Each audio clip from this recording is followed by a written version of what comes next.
ত্রয়োদশ সংসদ নির্বাচনে বিদ্রোহী প্রার্থী হওয়ায় বিএনপির যেসব নেতা বহিষ্কৃত হয়েছেন তাঁদের দলে টানার চেষ্টা করছে জাতীয় নাগরিক পার্টি এনসিপি।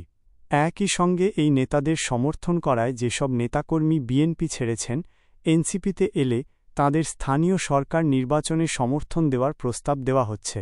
অন্যদিকে বিএনপির দিক থেকে এনসিপিকে পাল্টা প্রস্তাব দেওয়া হয়েছে, জামায়াতে ইসলামীর জোট ছাড়লে সহযোগিতা করা হবে। একজন জ্যেষ্ঠ নেতা এ তথ্য কুইক নিউজকে নিশ্চিত করে বলেছেন, বিএনপির প্রস্তাব এনসিপি গ্রহণ করেনি। ত্রয়োদশ সংসদ নির্বাচনে শেষ পর্যন্ত ৯২টি আসনে বিএনপির ৯২ জন নেতা স্বতন্ত্র প্রার্থী হিসেবে দাঁড়িয়েছিলেন। তাঁদের সবাই বহিষ্কৃত হন দল থেকে। এর মধ্যে ৭ জন স্বতন্ত্র প্রার্থী হিসেবে ভোট করে নির্বাচিত হয়েছেন। বহিষ্কৃত নেতাদের কয়েকজন বিএনপিতে ফেরার চেষ্টা করছেন। এর মধ্যে অন্তত একজনের সঙ্গে এরই মধ্যে এনসিপি যোগাযোগ করেছে। জুলাই সনদ বাস্তবায়ন আদেশ নিয়ে সংসদে মুলতবি প্রস্তাব আলোচনায় অংশ নিতে ওই এমপি সম্প্রতি বিরোধী দলীয় নেতা ও জামায়াত আমির শফিকুর রহমানের সঙ্গে যোগাযোগ করেছিলেন। জামায়াত তাকে সুযোগ দেয়নি, তবে এনসিপি তাকে নিজেদের কোটা থেকে সময় দিয়ে সংসদে আলোচনার সুযোগ দেওয়ার প্রস্তাব করে। এনসিপির সদস্য সচিব আখতার হোসেন বলেন, ফ্যাসিবাদ বিরোধী সবার জন্য এনসিপির দরজা খোলা।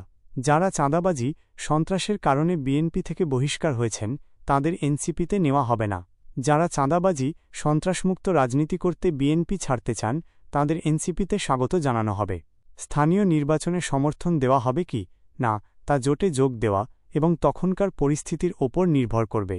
২০২৪ সালের ৫ আগস্ট শেখ হাসিনার পতনের পর দখল, চাঁদাবাজি, সহিংসতা, অভ্যন্তরীণ কোন্দলসহ নানা অভিযোগে বিএনপি এবং দলটির অঙ্গ ও সহযোগী সংগঠনের ৩,০০০-এর বেশি নেতাকর্মীর বিরুদ্ধে শাস্তিমূলক ব্যবস্থা নেওয়া হয়। বহিষ্কার হন ১,০০০-এর বেশি নেতা।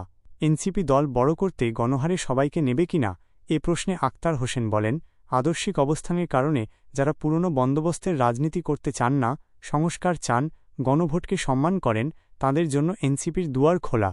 গত সংসদ নির্বাচনের আগে ৯২ জন বিদ্রোহী প্রার্থীর সঙ্গে বিএনপি থেকে বহিষ্কার হন ৩ শতাধিক নেতা। এর মধ্যে উপজেলা, পৌরসভা, ইউনিয়নের শীর্ষ পর্যায়ের নেতারাও রয়েছেন। তারা নির্বাচনের পর পদ হারিয়ে বিজয়ী এমপির সমর্থকদের চাপে রয়েছেন। কয়েক জায়গায় এমন বহিষ্কৃত নেতারা নির্বাচনকালীন সহিংসতার মামলায় আসামি হয়েছেন। ময়মনসিংহের একটি উপজেলার বিএনপির বহিষ্কৃত যুগ্ম আহ্বায়ক বলেন, পদ গেছে, তার সমর্থিত প্রার্থীও হেরেছেন। এ কারণে নির্বাচনের পর এলাকায় থাকতে পারছেন না। নতুন এমপি ও সমর্থকদের মামলায় জড়িয়ে সব কুল হারিয়েছেন। আওয়ামী লীগ আমলের ১৫.৫ বছরেও এমন কোণঠাসা অবস্থায় ছিলেন না।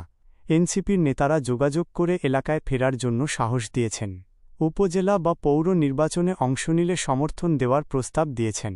এনসিপির কয়েক জ্যেষ্ঠ নেতা বলেন, স্থানীয় নির্বাচনও তারা জামায়াতের সঙ্গে জোটবদ্ধভাবে করতে চান। সাংগঠনিক দুর্বলতার কারণে সংসদ নির্বাচনে পুরোপুরি জামায়াত নির্ভর হতে হয়েছিল। এখন তারা সেই নির্ভরতা দূর করে নিজস্ব অবস্থান তৈরির জন্য তৃণমূলের অভিজ্ঞ, সাহসী নেতাকর্মী খুঁজছেন। শুধু তরুণদের দিয়ে ঘাটতি পূরণ করা সম্ভব হচ্ছে না। জীবিকার অনিশ্চয়তার কারণে তরুণরা সার্বক্ষণিক রাজনীতিতে থাকতে চান না, তাই অন্য দলের পুরনো নেতাকর্মীদের দিকে হাত বাড়াতে হচ্ছে। তারা বলেন, উপজেলা, পৌরসভা এবং ইউনিয়ন পরিষদ নির্বাচনে বিএনপির সমর্থনে প্রার্থী হতে চান এমন অসংখ্য নেতা আছেন। নির্বাচন নির্দলীয় হলেও যারা দল এবং স্থানীয় এমপির সমর্থন পাবেন তারাই এগিয়ে থাকবেন। বিএনপির বহু ত্যাগী নেতাকর্মী বঞ্চিত হতে পারেন। তাদের নির্বাচনে জোটের সমর্থন পাইয়ে দিয়ে এনসিপিতে টানা সম্ভব। আবার যোগদানের পদ্ধতির কারণে তারা জামায়াতেও যেতে পারবেন না। এনসিপির এক এমপি জানান, সরকারের দিক থেকেও তাঁদের কাছে প্রস্তাব এসেছিল। গত সপ্তাহে বিএনপির এক এমপি সরকারের উচ্চ পর্যায় থেকে প্রস্তাব করেন, জামায়াত জোট ছাড়লে সহযোগিতা পাবে এনসিপি। সরকারের সঙ্গে থেকে দল বিস্তারের সুযোগ পাবে। এনসিপির একাধিক নেতা বলেন, এনসিপি নিজেদের গড়ে তুলতে বিরোধী দলের রাজনীতিই করতে চায়। সরকারের সঙ্গে থেকে অতীতে কোনো দলের রাজনীতি দাঁড়ায়নি।